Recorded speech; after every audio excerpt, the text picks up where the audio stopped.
Okay. All right. So Psalms 91 and 3. And like I said, I'm going to break this into two shorter lessons instead of one long one. But probably everybody has read, this scripture. Surely he shall deliver you from the snare of the fowler and from the perilous pestilence. And so, the big question tonight is, are you ensnared? And we'll look at this. We won't get into all of what the scripture is, but I want to focus on one part of it. So hope this blesses you tonight. Okay, so first of all, it starts out with the word surely he shall deliver. So I want to look at this word surely tonight, just real quick. So we'll take a look at this. Oh, wait a minute. I'm sorry. That's a for another slideshow. Okay, you got to laugh. All right, so let's look at that word surely. Has everybody seen that movie, by the way? Anybody not seen Airplane? Yes, I've seen that movie. Okay, so Mike gets it then. All right. Okay, but let's look at that word surely. So what to you guys does that word mean? When you hear that word surely, what comes to your mind? A guarantee, maybe an assurance. Okay, good. Okay, assurance. Yeah, guarantee. All right, good. Anybody else?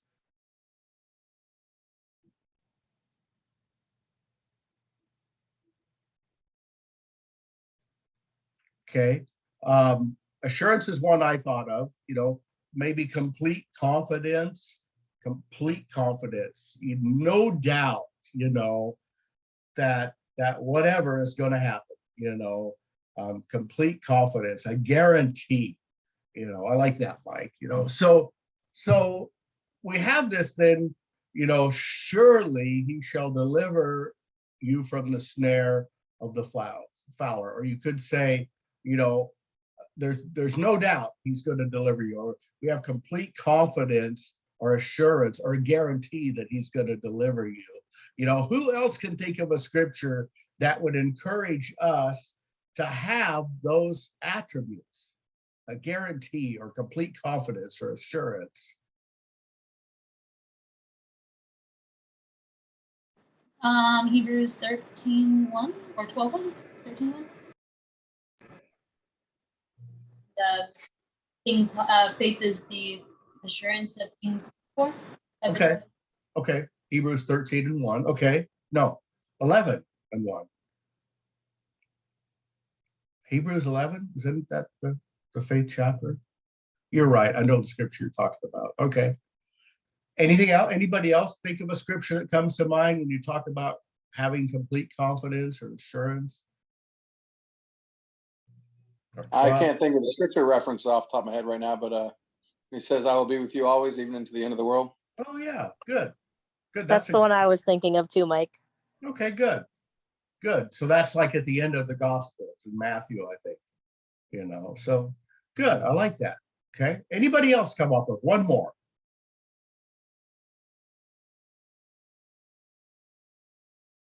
Kind of wanted to go along with what Mike was talking about, how, is it in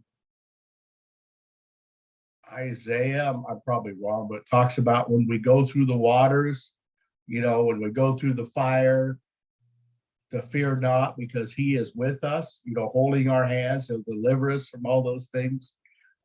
I can't think of the exact scripture on that, but what about this one? Has anybody ever heard of this scripture?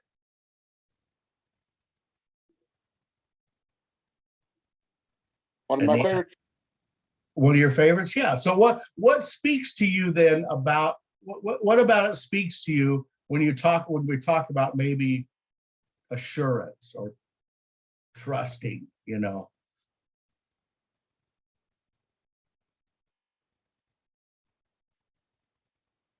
Mike, go ahead. Well, I was just going to say, this last Sunday in our Sunday school, we studied some of the names of God. Okay. And it says that when you see the capital LORD, it basically encompasses the whole of God as opposed to his attributable names, Jehovah, or all that those kind of names. Okay. So basically, I'm thinking of the triune Godhead. Hope this makes sense when I say that. When I think of that, I look at that and I go, basically God is saying, trust in the entire God with your entire heart, if that makes any sense. Now that makes a lot of sense. I like that. So cool. I don't know about your guys' thoughts about God and the entire God. They find it hard in my mind to really be able to comprehend the entirety of God. He's just so much bigger than we know. But I like what you're saying, Mike. Trust the entirety of the Lord with the entirety of your heart. That's really good. Really good. Well, okay. I guess with the different names, the other names referenced his different attributes. What this is referencing is all of those attributes together. Trust in everything that I am. Right. Nice. That's a good thought. I like that. I've always liked how when Moses asked God, who should I say is sent me? And he says, tell them I am, God is, he is such, there's so much to him we can't comprehend. So good. Okay. So let's go on then, if there's no other thoughts, and let's look at he shall deliver you. Now what, and I'd like input from, whoever here, everybody, but what is the most important piece of this statement to you? What do you think is the most important piece of this statement? He shall deliver you. And what to you, what is the most important part of this statement? Say it again. Okay, so this scripture that you can see here, this part of the scripture, he shall deliver you. What's the most important part of that statement to you? That he'll take care of everything. Okay, good. That's what it means to me. Okay, perfect. Okay. Looks like Amber might have got bumped off, so we shall let her back in. Anybody else? What's the most important part of this piece to you? What do you think is the most important part? For me, it's that he is delivering. We're losing you. You're like fading in and out a little bit. So maybe say that again. Is that better? Yes. Okay. I was saying for me, what is most important is that it's him delivering. I don't have to protect myself. I don't have to save myself. It's him. He does it. Okay, good. Okay. That's part of who God is. He's a deliverer. Okay. Anybody else? Mary, what do you think? I think the word shall, because that means like absolutely. Like he will deliver. Not maybe, he'll deliver you. Okay. So surely he shall. So there's two guarantees there, isn't there? Cool. Okay, good. One more. Anybody else?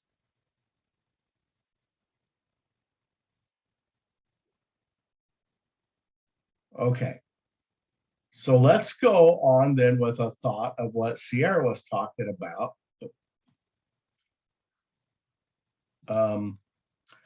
What part, if any, do you play in being delivered? Sierra, do you play any role in it? Yes, and that is, especially if you look at the context of Psalm 91, is that we have to trust him. So, like, we could refuse his help. We can deny him. We can hide. Obviously, hiding doesn't actually work, but he's a gentleman and he won't force his deliverance. Right. Okay. So you have to accept it. Okay. Good. So I like what you said about he won't force it. He's didn't you say, you were breaking up again a little bit, but you said he's a gentleman? Yes. Okay. Right. Yeah. He wants you to come to him. He wants to deliver you, but he won't force you. So good. Okay. Anybody else have a thought about that? Okay. So let's dig in a little deeper here about what we shall be delivered from, the snare of the fowler. And I find this kind of fascinating when I really started looking into this. All right, so what is a snare? Real easy here. What's a snare? A trap. A A trap. trap, good. Okay. So if the snare is a trap, what's it designed to do? Trap To you. keep you prisoner. Trap you, right? To hold you, keep you a prisoner. Entangle you. So keep thinking about that. So it's a trap designed to hold you or to keep you prisoner. Okay, good. Has anybody other than me ever had experience trapping anything like animals or anything?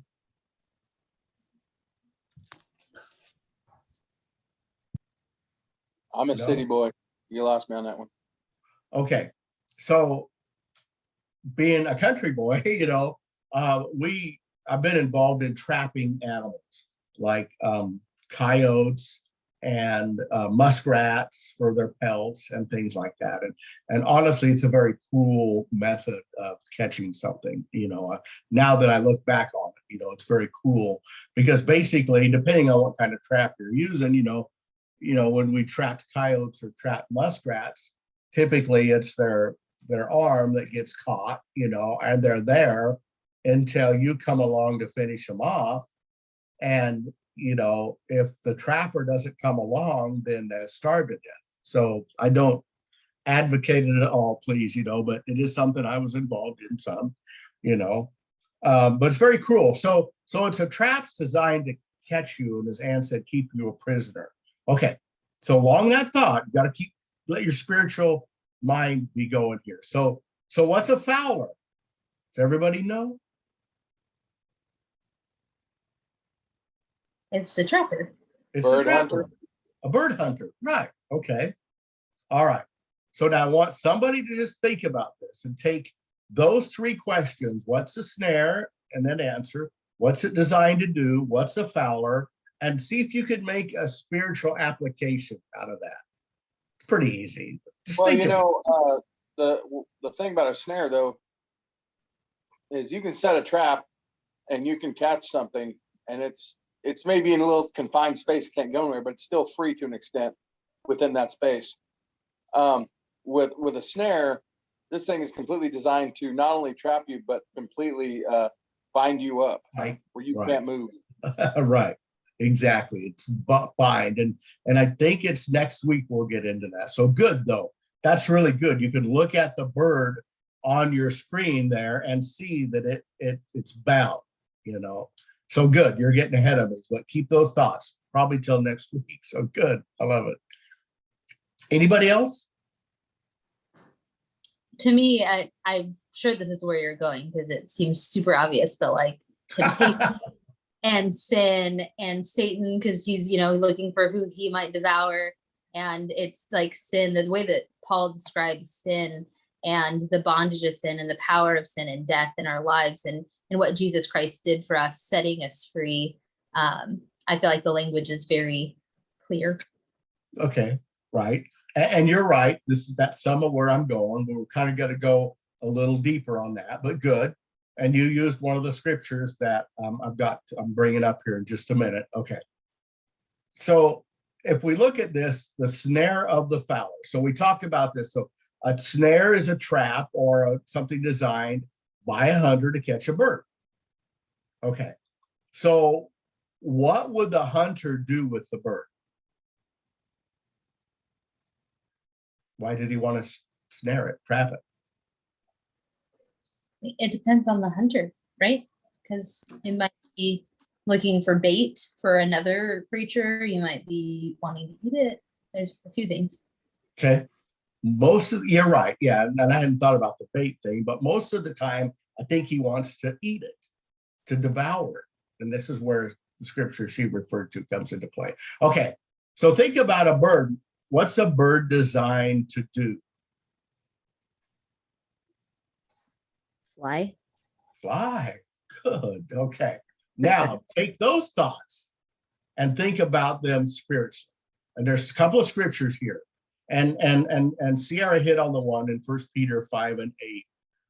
And what's that say, Sierra? Let me look it up so I can do. You can paraphrase it. You can paraphrase it. That's fine.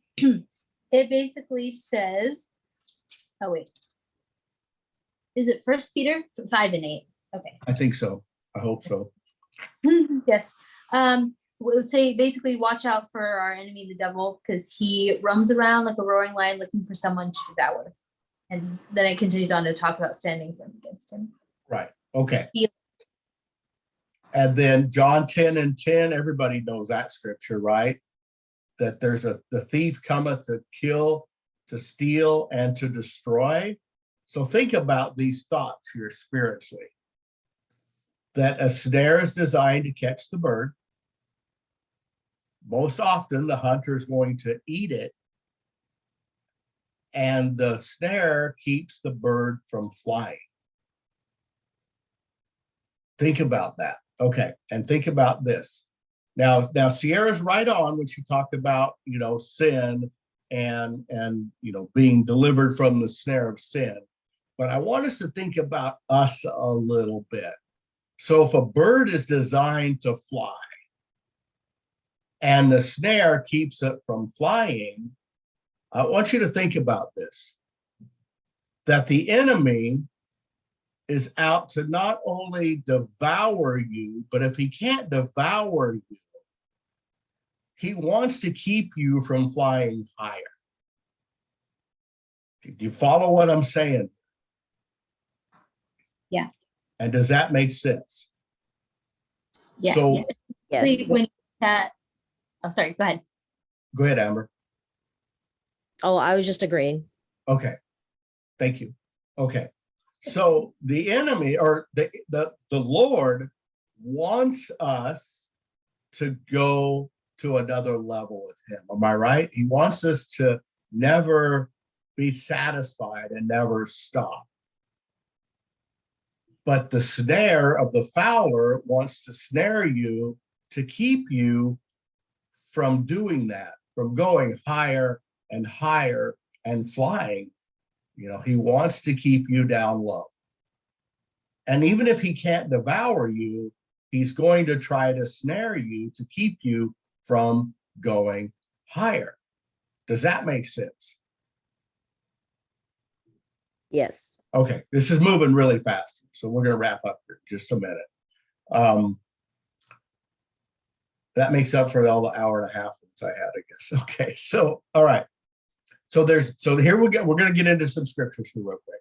Okay, so there's different types of snares, and I just found a few online. Now Mike was right with the traps, and I hadn't really thought about that because, like the traps that I've used in the past, they'll typically catch their foot, and you have a chain about so long that the animal can move around on. But he's totally right with the snare. It binds it, it constrains it. Again, we'll get into that a little bit more next week, I think. Okay, so this is just a few different types of snares that you could catch a bird with. All right. So thinking about not being in sin, but what type of snares do you think that the enemy can use to snare or to trap God's people, or can he? I think he can, like when we think about the battlefield of our minds, if Okay. he can use our identities, not to the point of losing our salvation or getting like in bondage of sin, but Right. just confuse us enough or get us after the wrong path. Like, for example, we've talked about religious expectations and not just a relationship with Christ. If he can get us so focused on doing the sacrifice rather than the obedience, that can definitely keep us from flying. Okay, good. I like that. Okay. I might as well forget next week's lesson, but it's okay. Okay, anybody else could think about some ways maybe the enemy can snare us? I was thinking along the lines of busyness, getting us so busy doing all the other things, our jobs, our kids, sports, all those kinds of things. And then you Okay. kind of put God and ministry on the back burner. Okay, good. And we're all prone to that, you know. Okay. What about division? And we see the enemy working hard right now to divide us, you know. If somebody could get, well, you know what, if somebody could get 1 Corinthians 11 and 18, and it's only a small part of the Corinthian story, but Paul makes a statement here about the Corinthian church.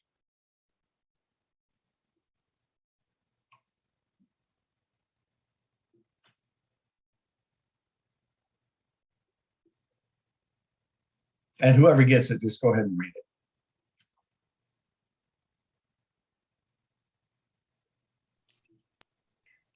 First of all, when you come together as a church, I hear that there are divisions among you, and in part, I believe it. Okay. Is everybody familiar as to why there were divisions or with the backstory of all of this?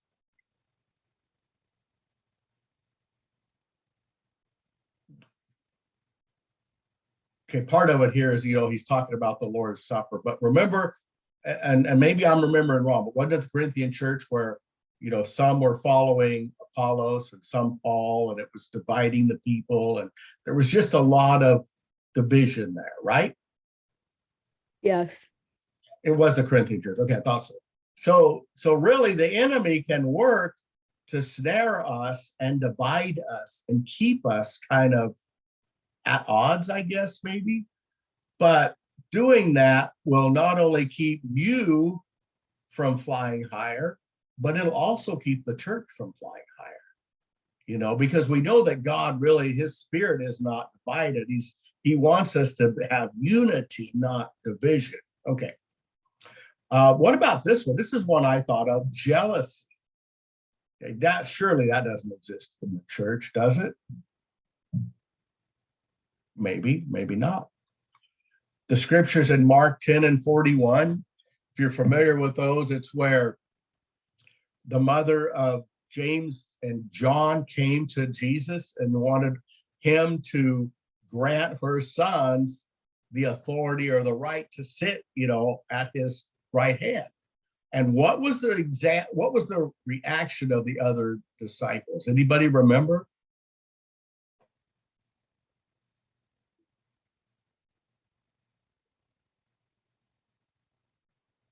They were angry. They were angry. Why do you think they were angry? Could it be because they were jealous? Maybe they wanted that, or they didn't feel it was right for their mother to ask,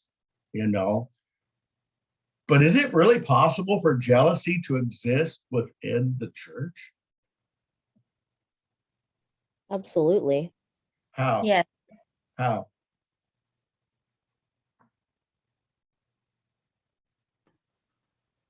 What would you be jealous of? Maybe somebody would be jealous if the pastor appointed them to someone to a leadership position that they thought they should have had. Okay, good. Okay. I like that. Anything else? There's no doubt that there's at least within Koga favoritism, so that could create jealousy. Okay. All right. We probably won't go there, but okay. Yeah, it's possible. And this is probably really unfortunate, but you could actually be jealous of the gift that God gives somebody else,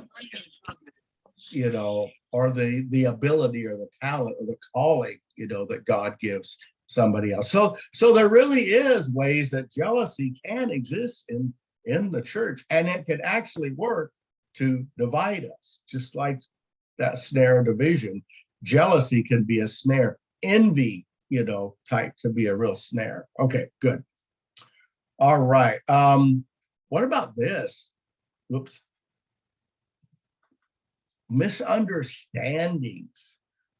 This could be really a big one, because this leads to hurt feelings. It leads to that division, and I had the scripture here in Psalms 56:5, and it's David writing about, and he is speaking about his enemies, but I'm thinking about, us. He writes about how the people twisted his words, and how many times have you seen, and maybe you've experienced this, if you haven't, you probably will, where somebody says something and the enemy just flips it in your mind to where you kind of understand them to mean something totally different than really what their intention was. And if we're not careful, that can be a trap or a snare to us and cause, again, more division. Anybody else other than me ever experienced that? Yeah. Yes. Okay. Yes. Has anybody ever played I say a game, but they use this sometimes as an icebreaker in meetings and groups, where you have a group of people and one person says something to the next, and then that person says it to the next, and it goes around, and by the time it ends up the other side of the room, it's totally different. Anybody else ever done that as an icebreaker? Or Oh yeah, lots of times. yeah, and isn't it something how it's totally different from what the first person said, and it just gets misunderstood. And the further it goes around, the worse it gets. And really, if we're not careful, we can misunderstand what somebody says in the church, or brother or sister. We got to really be careful and not let the enemy cause that to be a division to us. Okay, any other thoughts about that? And we're going to wrap up here. I know this has been a short lesson, but I wanted to break this into two shorter ones rather than one long one. Okay, any other thoughts about division, misunderstanding, or jealousy being a snare to us?